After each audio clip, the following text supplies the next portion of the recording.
Dragon की artillery brigade इसमें हिस्सा ले रही है और ताइवान के बिल्कुल पास किस तरीके से रॉकेट दागे जा रहे हैं इस बारे में भी इंफॉर्मेशन सामने आई है। यानी चीन की आक्रामकता की एक और तस्वीर और अब ताइवान के बिल्कुल पास कैसे रॉकेट दागे जा रहे हैं, ड्रैगन की आर्टिलरी ब्रिगेड किस तरीके से इस युद्धाभ्यास में हिस्सा ले रही है, वो तस्वीर आपके सामने, क्योंकि पीएलए की दक्षिणी कमांड का ये युद्धाभ्यास बताया जा रहा है।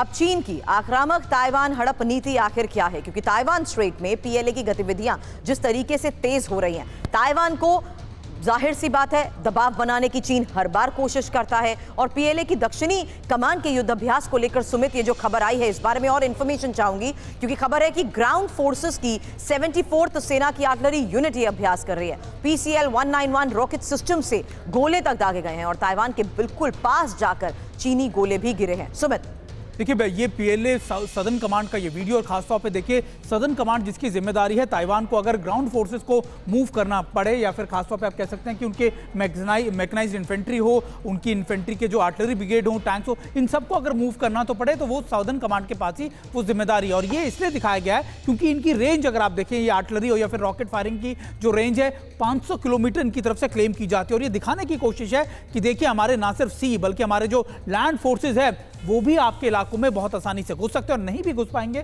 तब भी उनकी जो है उनका जो रेंज है वो करीबन 500 किलोमीटर की है। तो ये आपके डीप इनसाइड यानी ताइवान के अंदरूनी इलाकों में भी ये बहुत बड़े अटैक कर सकते हैं। और ये एक तरीके का पोस्टरिंग है, डराने की कोशिश की जा रही है ताइवान को कि देखिए आप अगर हमारी सहमति हमारी बातों पर नहीं माने तो फिर निश्चित तौर पर आपके खिलाफ बड़े अटैक करेगी, खासतौर पर सदर्न कमांड। बड़ी खबर का हम रुख कर रहे हैं क्योंकि अब परमाणु तैयारी को लेकर जिस तरीके से आज के हालात में बड़ी खबरें आती हैं, परमाणु हथियारों पर सिपरी की एक नई रिपोर्ट है और चीन तेजी से अब परमाणु हथियार की तरफ भी कैसे बढ़ रहा है, क्योंकि चीन ने परमाणु भंडार में 90 और हथियार जोड़ दिए हैं। अब जनवरी 2024 तक चीन के पास 500 हथियार थे। आपको हम बता दें कि सिपरी एक स्वतंत्र अंतर्राष्ट्रीय संस्थान है जो युद्धक हथियारों के क्षेत्र में रिसर्च करती रहती है। और अपनी रिपोर्ट जिस तरीके से अब पेश की गई है इसमें क्या क्या बड़े दावे किए जा रहे हैं, ड्रैगन का आखिर ये परमाणु प्लान है क्या, इस बारे में एक एक इंफॉर्मेशन अब रखेंगे, क्योंकि चीन जिस तरीके से लगातार इसमें भी विस्तार कर रहा है, खबर सामने आ चुकी है कि बहुत तेजी से अपना परमाणु भंडार बढ़ा रहा है। वो इंफॉर्मेशन वॉल पर इसी बारे में डिटेल आपके सामने, क्योंकि यहां देखिए कि चीन के पास करीब 500 से ज्यादा परमाणु हथियार हैं और 2023 में चीन के पास 410 परमाणु वॉरहेड भी थे। हालांकि जनवरी 2024 में चीन के पास 500 वॉरहेड हो गए।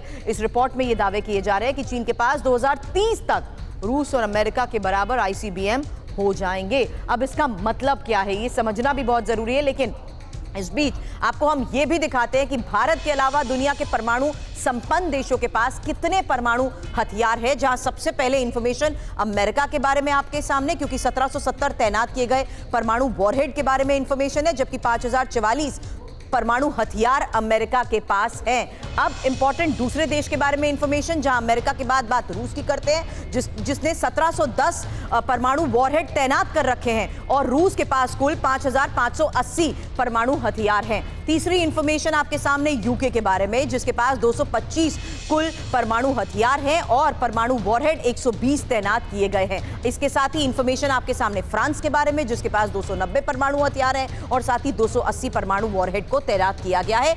खबर चीन को लेकर, क्योंकि चीन के बारे में आज चर्चा इस लिहाज से कर रहे हैं क्योंकि अब इन्हीं रिपोर्ट्स के आधार पर बड़े खुलासे हो रहे हैं कि ये संख्या बढ़कर अब चीन के पास 500 हो चुकी है परमाणु हथियारों की, जिसमें से 24 परमाणु वॉरहेड तैनात भी किए गए हैं। अब चीन के बाद बात भारत की भी कर लेते हैं, क्योंकि 172 परमाणु हथियार भारत के पास है और साथ ही पाकिस्तान की भी आगे इंफॉर्मेशन आपके सामने रखेंगे, जिसके पास 170 परमाणु हथियार हैं। अब जिस लिहाज से मनीष इंफॉर्मेशन ये सामने आई है, जहां चीन परमाणु हथियारों को लेकर भी विस्तार की योजनाओं के बारे में समय समय पर काम तो करता है, लेकिन अब तो बाकायदा ये रिपोर्ट्स हैं, ये रिपोर्ट्स क्या दावे कर रही हैं और इस आधार को देखते हुए क्या है चीन की ये पूरी योजना?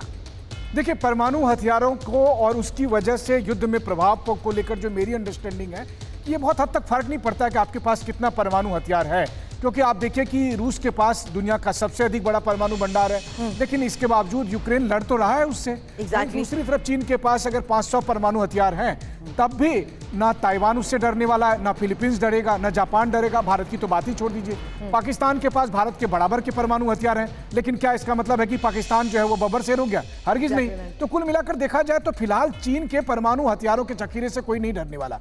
असली बात यह है कि क्या चीन रियल वॉर में जब उतरेगा तब वो कितना कारगर साबित होगा। देखिए, यह भी बात सही है कि चीन ये समझ रहा है कि हर बीतते दिन के साथ ताइवान उससे दूर होता जा रहा है। ताइवान की 2.5 करोड़ की आबादी है। अधिकांश लोग ये मानकर चल रहे हैं कि अब हमें चीन से स्वतंत्र होकर ही रहना है, और ऐसी स्थिति में 2025 तक हर हालत में चीन को करो या मरो की स्थिति करनी पड़ेगी अगर ताइवान को लेकर उसे कोई डिसीजन लेना है। लेकिन अपनी तैयारियों को लेकर वो जिस तरीके से प्रोजेक्शन करता है मनीष, उसे भी तो रूल आउट नहीं किया जा सकता ना। भले उसको रियल वॉर का एक्सपीरियंस ग्राउंड पर ना हो, लेकिन टेक्नोलॉजी के लिहाज से वो जिस तरीके से पूरी दुनिया पर नजर बनाता है, आप खुद एक्सक्लूसिव रिपोर्ट्स इस बारे में जरूर देते हैं, और अपने लिहाज से, अपनी आत्मरक्षा के लिहाज से जो वो कदम उठा रहा है उस पर हम हर बार चर्चा करते हैं। सुमित, एक रिएक्शन भारत की इस परमाणु तैयारी के लिहाज से भी जरूर जानना चाहूंगी। सुमित, देखिए, जब आप भारत की बात करते हैं, जहां चीन की बात करते हैं, चीन का आत्मरक्षा या फिर अपनी रक्षा के लिए नहीं है, वो दरअसल ये पोस्टरिंग के लिए, डराने के लिए। चीन हमेशा इस तरीके की ताकत का इस्तेमाल अब दुनिया को डराने के लिए करता है, और सलामी स्लाइसिंग कॉन्सेप्ट जो है वो इसी के बेसिस पर चलाता है। लेकिन भारत की जब आप बात करते हैं, भारत के जितने न्यूक्लियर वॉरहेड्स हैं या फिर जो चीजें हैं, वो भारत अपने आप के डिफेंसिव फोर्सेस के तौर पर इस्तेमाल करता है। और हमेशा भारत की पॉलिसी रही है नो फर्स्ट यूज, यानी जो पहली बार दुश्मन अटैक करेगा उसके बाद ही भारत उसका इस्तेमाल करेगा। तो निश्चित तौर पर भारत की जो स्ट्रैटेजीज है वो डिफेंसिव है, लेकिन चीन ये अपनी तैयारियां दुनिया को डराने के लिए कर रहा है, खासतौर पे वो मुल्क जो उसके नेबरहुड्स हैं, जो उसके सराउंडिंग्स हैं, उनको डराने के लिए कि देखिए आपके पास वो क्षमताएं नहीं है, आप अगर हमसे लड़े तो हम सीधा भी आपको बर्बाद कर सकते हैं। बिल्कुल।